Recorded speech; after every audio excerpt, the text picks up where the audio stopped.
Welcome, Capricorn, the sea goat, to your new moon reading from February 11th, 2021 to the 13th of March, same year.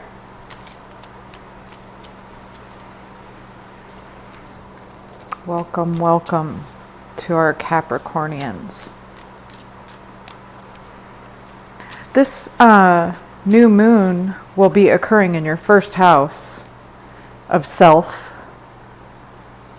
appearance, beginnings, the body, first impressions,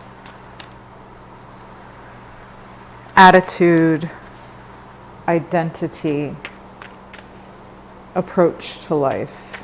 So this is all about you, and with 7 planetary bodies also in your sign. Many of them combust the sun, which is also there. Lots of impurities being burned away from your personal situation. Best not to resist these changes, right? Seems like they are meant for you. We're going to choose an animal medicine card for you here, and it's equal and opposite since we are living in duality. Not much else we can do but embrace it until we transcend it. Keeps coming up. The card of scrutiny. This is a mouse. I will touch everything with my whiskers in order to know it intimately. It's about a very visceral, tangible sort of knowledge, an in-depth and detailed sort of understanding. Mouse is closest to our situation. Maybe too close to see it clearly occasionally, but those details are important and not to be missed. It's equal and opposite as hawk, and it keeps coming up like this too. Interesting, because hawk in this deck represents messenger or a message incoming, but whatever the message is, it eats the details, right? It consumes them. So in some way, the details are necessary to the larger message. I love that. It just goes so well together, as do the opposites of predator and prey in the dual universe. The emphasis here is on mouse, though.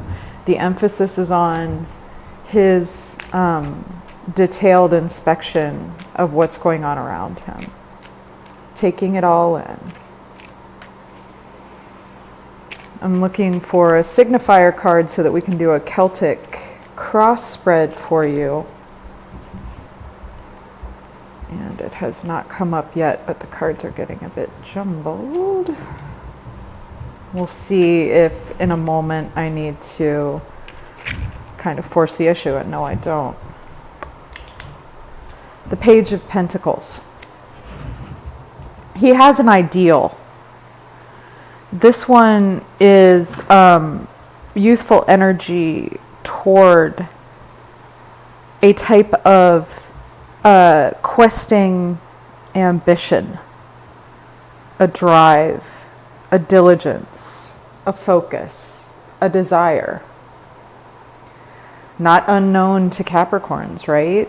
Driven, focused, structured way of being. This is covered by the Knight of Wands, the excitement knight, the knight of adventure and action, fearlessness. He's like the hero archetype, like Joseph Campbell's hero's journey, right? He's the initiator, the go-getter, the raison d'etre. He's the one who's going after the desire. So there's a desire, an ambition, an ideal, and the drive to go get it. What stands in your way is craft. What stands in your way is the Eight of Pentacles, diligence, a passion for the work that you'll be doing. It could even be the high standards that you set, because this work is driven by desire, and there's no lack of desire there. But perhaps the standards that you've set for the work are too high for what you hope to achieve. What crowns you is walking away, of leaving behind. He's sampled everything that's in those 8 cups, and he has found them lacking. He's disillusioned. He's leaving that behind.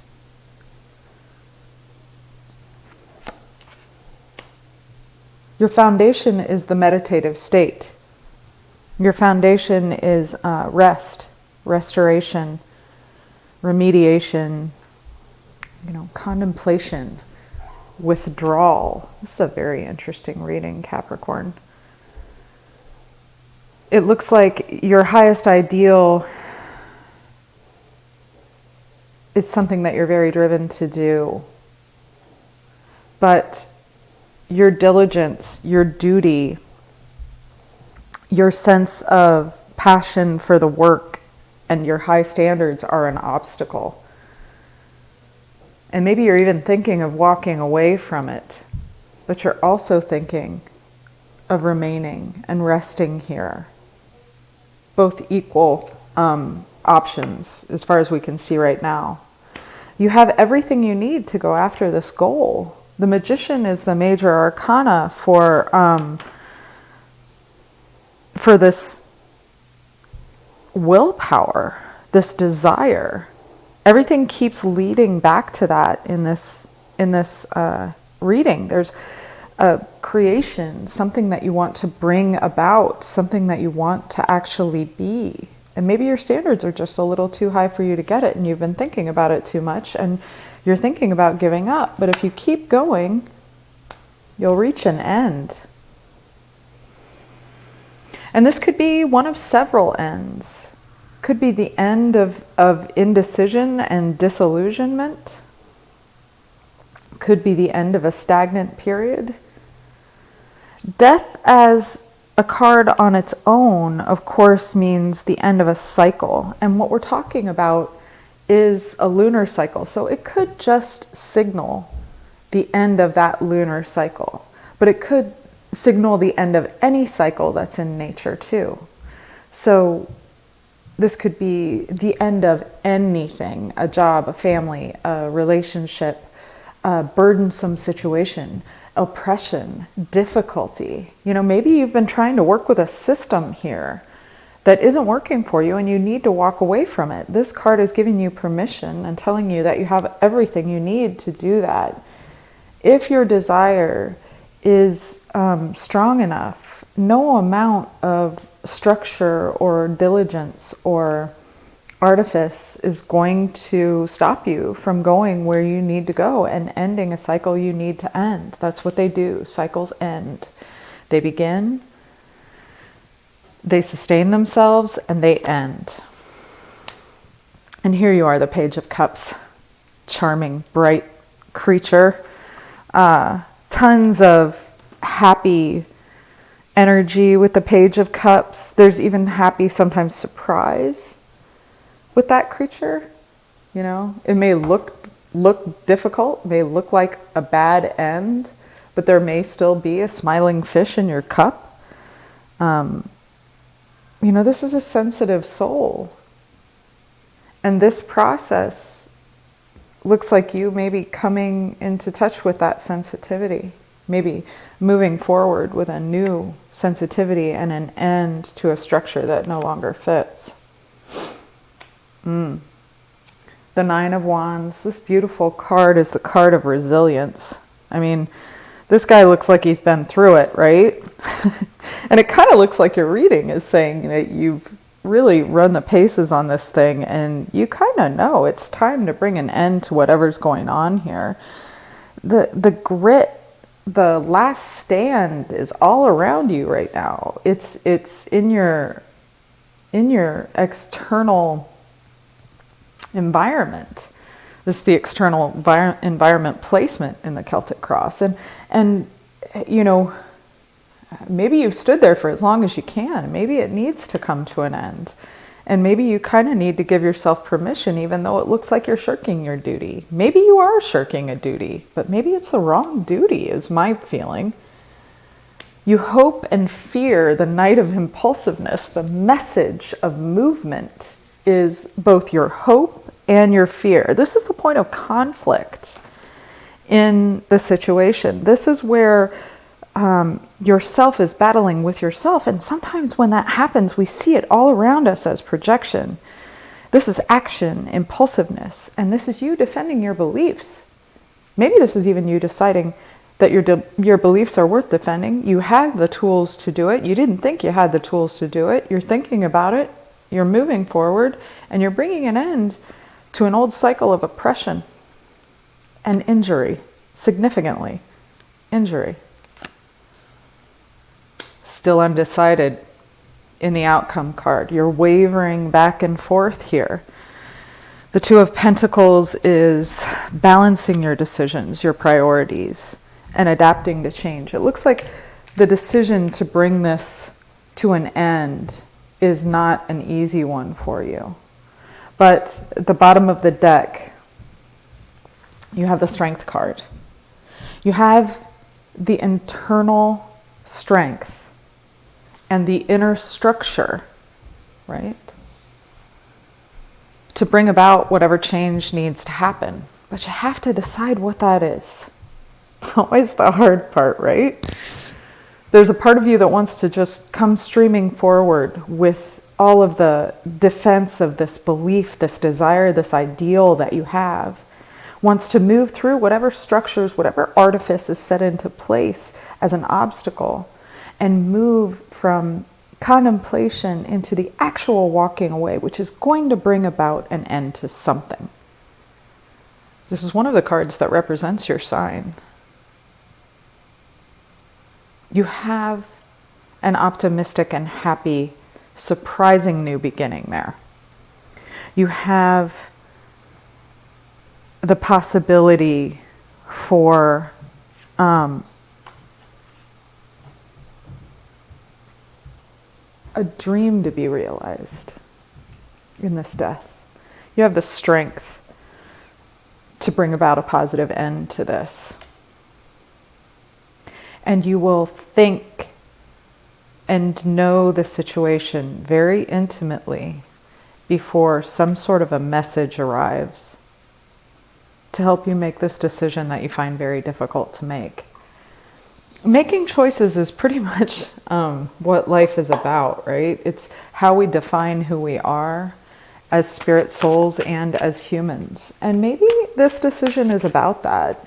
Maybe it's about the higher message of your life and what you're choosing that to be. Not an easy thing in the world of duality to choose the invisible, eternal strength. But she's not doing that with physical strength. She's doing that with the help of eternity. You see that lemniscate above her head? She knows that this world is not what it appears to be, that there's a higher and better purpose, that there's something that we all need to embrace that's not tangible material, right? Something that resonates with our life force has to come out of all this. We can't continually be caught in one material predicament after another. That's not the point. And I think, honestly, that stellium in your sign is just a huge indicator of that, because it's just like, we're going to hit you over the head with matter until you realize that you're something else. You're not just matter. All right. The Ace of Pentacles. It's a new material beginning. The Ace of Pentacles, the Pentacles are the sign of security and material wealth, but also nature. And the Ace of Pentacles is the opportunity, the prosperity, the new venture, the new business that will move you out of this cycle. It's the message coming in from the higher place. It's the thing you can't see yet, Capricorn. And it's going to come and it's going to help you. Oh my gosh. Your dual card on the backside of that is the Ace of Cups, which is new feelings, spirituality, intuition, a new connectedness to your emotion, your creativity, and your intuition. Pretty straightforward reading. If you're ready, it's time to move into a more spiritually informed life. There's something, these cards seem to indicate, that will come to you that will show you a way to move forward in defending your beliefs, that will move you out of that last stand in matter. And both these creatures have lemniscates in them. There's a communication from eternity here. I hope you were able to see it in what I was able to give you, Capricorn. Thank you so much for your time and attention, for letting this gorgeous message come through for both of us so that we can try to understand better and more deeply. I do have an idea or an intention to follow these up with further clarification from the I Ching. I haven't quite figured out how I'm going to do that for video yet, but if you'd like to see me do it for your sign, let me know in the comments. Really, really appreciative of your attention today. Thank you so much.